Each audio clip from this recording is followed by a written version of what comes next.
Let's take a look at the best advancements from one camera model to the next in the Nikon professional line. I'm lucky enough to own all of these cameras, the Nikon F, F2, F3, F4, F5, and F6, and in some cases I own multiple copies of some of these bodies. Now, what's best for me might be different than what's best for you. Some people might like to change the aperture on the control ring. Other people might like to use the command dials. Some people might like an all-mechanical camera.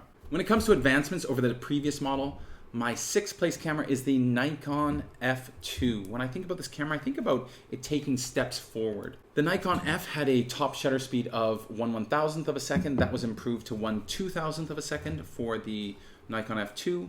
It had an attachable film door, which you might think that is something that is standard in a camera, but the Nikon F, actually, the film door had to completely come off and slide off, which was a bit of a pain. If you dropped that and it dented, that was a problem. The shutter release button was moved forward. So with the Nikon F, the shutter release was back, which was a bit of a pain to reach. With the Nikon F2, it was forward, much easier to reach. It had a shorter winding stroke on the camera. So it's a short winding stroke. It only goes to there. It's actually, I think, even shorter than the F3. So that was an improvement. You could do multiple exposures with the F if you really, there was a trick to sort of making it work, but it wasn't really great. It's a little bit easier with the F2, not really built in, but a little bit easier. It had a slightly higher flash sync speed of 1/80th of a second versus 1/60th of a second for the Nikon F. The motor drive could be added by the photographer instead of Nikon. With the F, you had to send it to Nikon. They had to put it on and calibrate it. The battery has been moved into the camera, where the F, it's in the viewfinder, so it makes the viewfinder smaller compared to the F. A lot of the improvements actually came with the prisms. Now, there are a bunch of different prisms. You could get one, the DE1, that didn't have a meter in it. The DP1 is a metered prism that went on the camera, and there's DP2, DP3, DP11, DP12. This is the DP12. The DP1 had an needle exposure dial. Other ones had LEDs. The LED indicators, like in this DP12, which showed a plus minus for your exposure. And some of the early ones of these, they weren't that responsive to light, so sometimes they would take a while to get the correct exposure. It's a bit of a pain. It had a number of accessories. So the F2 had a data back where you could put on the MF10, where you could imprint the date, the time, and even like a little miscellaneous handwritten note, which was kind of crazy. It had a 250 film back, like the Nikon F, but it also had a 750 bulk film back that you could put on. Just incredible. It also had a EE aperture control attachment. It gave your camera shutter priority. So you'd set the shutter speed, the camera would then change the aperture. A bit slow, but kind of cool. So there was a lot of innovations, but this is my sixth best camera when it comes to advancements over the previous model. My fifth best camera when it comes to advancements is the Nikon F3. When I think about this, I think about aperture, a sort of aperture priority revolution. This was the first F camera to have aperture priority, and I love it. It has an electronic shutter, so it was much more accurate than the timed shutter than the mechanical one of the F2, but it did need batteries. So you had to have batteries to make the shutter work. Battery would go on the bottom of the camera, but you could mechanically trip the shutter at a 60th of a second. Now, there was no need to have the film advance lever out. So for the F2, for the meter to work, you had to put this out, which when I put it up to my face, it poked it into my face, and I didn't really like that. So with the F3, you did not have to do that, which I really liked. And there's a digital readout in the viewfinder for the shutter speed. And there's also an aperture direct readout, ADR. So when you change the aperture on the lens, it physically changes in the viewfinder. The film winding mechanism, there are 7 ball bearings in there compared to 1 for the Nikon F2, and it is just so smooth. It's one of my favorite things about this camera. It's just so smooth. It feels amazing. The camera is still 1/2000th of a second top shutter speed, so it's the same as the F2, no improvements there. It had 80/20 metering, which was heavily center weighted, which the F2 had 60/40, but it's just what you get used to and what you like. It does have a multiple exposure lever, so you could do multiple exposures with the F2. It was a bit fiddly, but with the F3, really easily built in. Now, one of the cool things about the F3 is that the exposure control is in the camera body, not in the finder. So that's a real improvement. So if I take off this finder, I still have exposure control, no matter what finder I put on here. So I think that's really great. It has exposure lock, so I can just press this button and lock the exposure, and I think that's really important for when you're using aperture priority. The F2 didn't need that because you set the aperture and shutter speed manually yourself.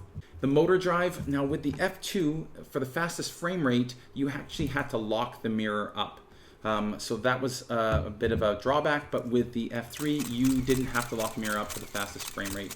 Now later, they got a prism that was the F3AF, so you could get an autofocus prism that you would put on top here. It was quite bulky and big. You have to get two different lenses. There was an 80 and a 200 millimeter lens that you could use with it, but really it's sort of autofocus was starting, and they were trying to get into that, and for me it's not really a thing. More of a collector's item now. It didn't have shutter priority attachment like the F2. The F2 had that DS12, I think, EE shutter priority attachment. Again, another, I would say, more of a collector's thing where you could set the shutter speed and the camera would select the aperture. They didn't do that for the F3. They had a 250 exposure film back, but they didn't have a 750 exposure film back like they did for the F2. I think this was the only camera that had that 750 rollback. So the F3, fifth best camera when it comes to advancements over the previous model. My fourth best camera when it comes to advancements is the Nikon F6. So when I think about this camera, I think about refinements. That's the word that comes to mind. At first glance, you might not think there's a big jump from the F5 to the F6.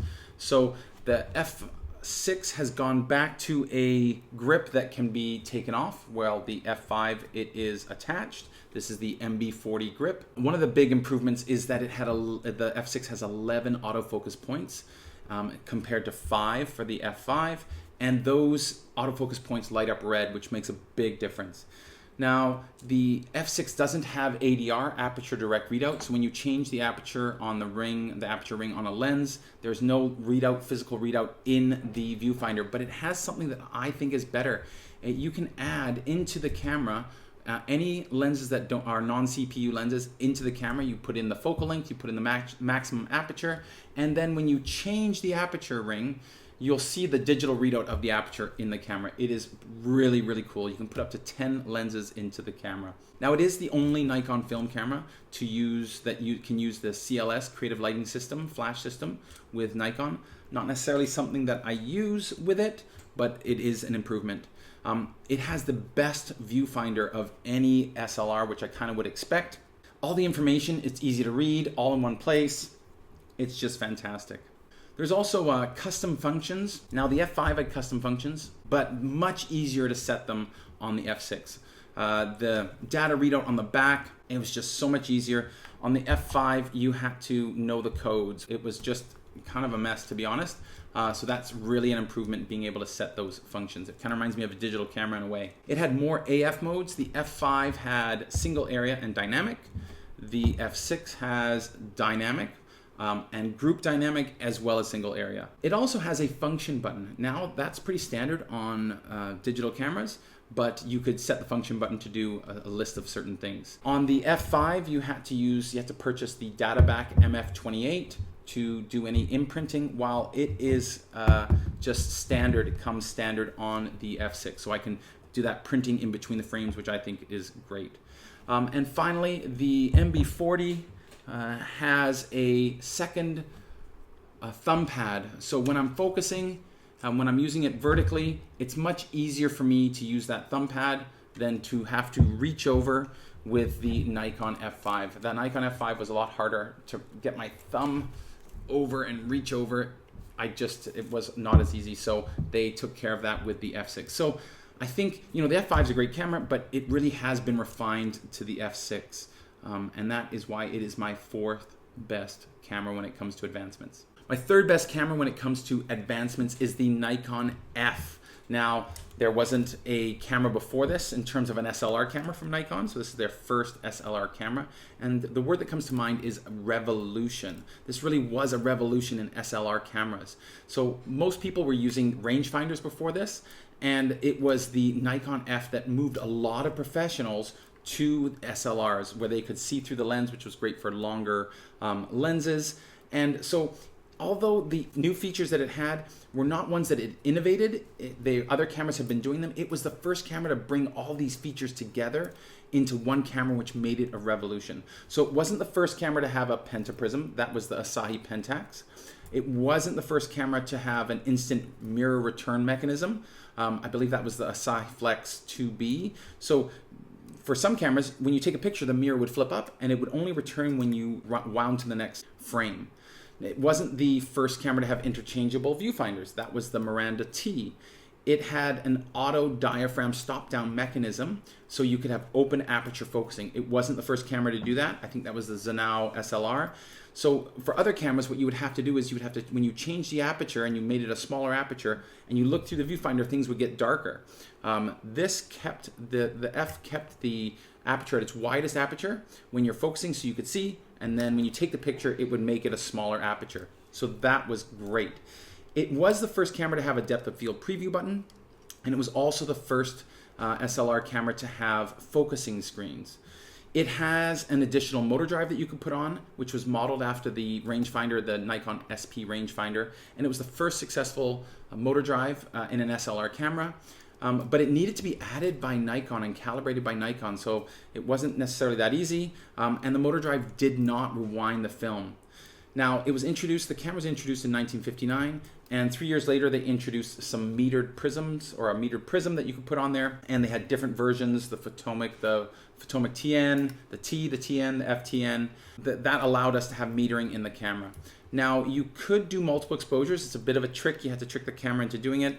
Not necessarily something that they maybe thought of and that was practical. And it had a 250 roll back that you could add to the camera, which was incredible. So really, it's not that it innovated all of these features, it was that it put all of these innovative features into one camera. That is what made this SLR a revolution and the third best camera when it comes to advancements. My second best camera in terms of advancements is the Nikon F5. Now, this was a huge leap in terms of autofocus. So with the F4, that was sort of their first professional autofocus camera, not counting the F3's sort of experiment, but the F4 had autofocus, but the F5 had 5 autofocus points, multiple points, which was a huge jump.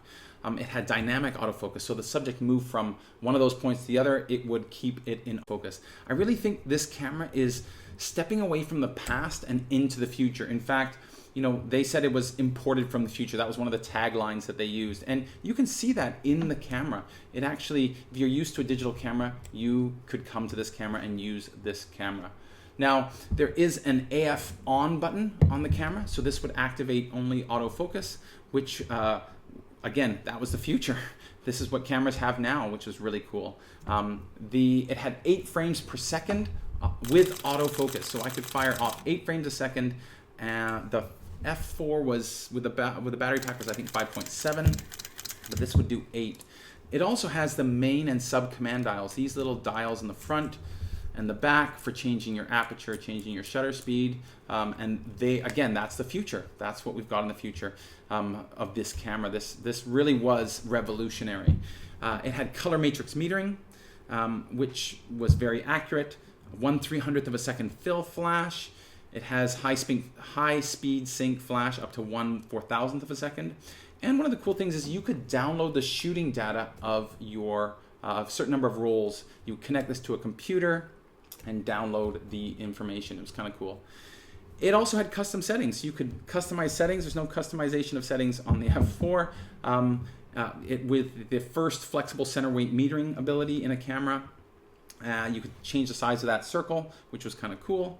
The other thing that I think was really improved with this camera was the ergonomics. So with the F4, the batteries are in the grip here, which makes it a bit big. With the F5, it's just so great to hold, no matter which way you're holding it. They've really done a great job. I think that's a real improvement. A lot of the physical knobs and dials that were on the F4 are gone. It's the first F SLR with a professional F SLR with a LCD screen. So I think some of it was like they're letting go of what people wanted. I know some professionals really wanted those knobs and dials, but they were letting go of that with the F5. The design, there was a bit of a change from the modular system. So all of the other models will have, you can have an additional grip put on where it was built in for the F5. It's the first F professional camera not to have a 250 roll back. So the F4 did, but the F5 did not.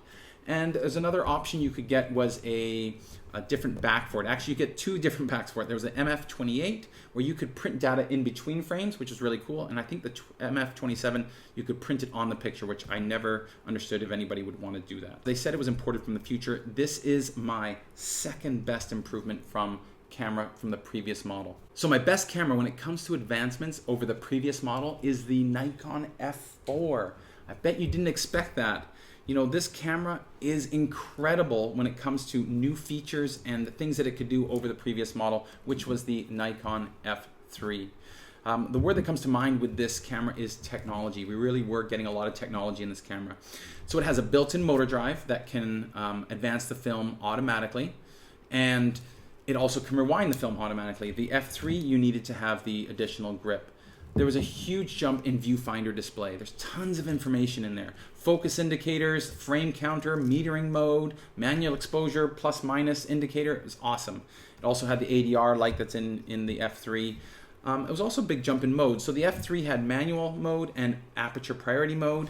Now with the F3 we had shutter priority mode, which was great. There was a shutter priority attachment for the F2, but again, I feel like that's more of, it was really slow, all these different things. This was just built into the camera, first camera to do that. You set the shutter speed, camera selects the aperture for you. It also has program modes, P and PH, which the H1 is for high speed, and it will set the shutter speed and aperture for you. It is the first Nikon camera, professional camera with autofocus. The F3 did have an attachment.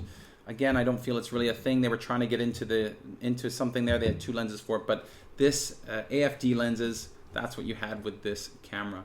By today's standards, that autofocus, it wasn't amazing, you know, because things were new. It had continuous autofocus and it had single servo autofocus. A bit noisy, but it was there. It had a top shutter speed of 1/8000th of a second, which when compared to the 1/2000th of a second of the F3 was a big, big jump. It needs batteries. So the camera will not function without batteries. So no batteries, no photos. It takes AA batteries. In this version right here, you have 4 AA batteries in the grip, makes the grip a bit big. And I get 4 frames a second here. And if I put on if I have the F4S or the F4E, which are different attachments, MB21, MB23, I go up to, I think, 5.7 frames per second. But I go from 4 batteries to 6 batteries to 8 batteries. And again, no batteries, no photo. So it did have different metering modes. So in here, I had the 80/20 center weight, heavily center weighted metering. I have matrix metering with this. So it's taking in the whole scene. I could also revert to center weight metering or spot metering, which was just fantastic. The center weight metering for this camera was back to 60/40, while the F3 was 80/20, and it was a 5% sort of spot meter. Now, the flash position is on the viewfinder, which you might say, yeah, where was it with the F3? So with the F3, you actually had to put the flash over top of the film rewind knob, which was a pain. When you had the flash on there, you couldn't rewind the film. And there was an F3P and an F3 or F3 Limited, which had on the viewfinder, you put the flash up there, but this was just standard. It has a 1/250th of a second flash sync speed, which is compared to the 1/80th of the F3 was a big advance. It has a built-in diopter for your eyesight on the side of the viewfinder. So with the F3, you need to purchase and install diopters onto the camera itself. It has automatic DX film coding, so it would read the film speed, and you could do shutter speeds down to 30 seconds. The F3, I believe, was 8 seconds. It also had a number of accessories. You could imprint between frames with the MF23 back, and also the MF23 back would allow you to have a freeze focus feature where when something came into focus, you set the focus, and when something came into that area and was in focus, the camera would take a picture. And it was the last Nikon film camera to have a 250 roll back. I think they really were trying to move into the future with this camera, but also accept the past and not alienate people. But actually, this camera was incredible in terms of technology and moving forward. I'd love to hear what you think, because of the advancements that are important to me may differ than what works for you. What are your favorite advancements of these cameras? Do you have any features or comparisons that you'd like me to do with these incredible cameras? Do you have any questions or thoughts? Please put them in the comments below. If you like the content I'm creating, please consider subscribing. Thanks so much.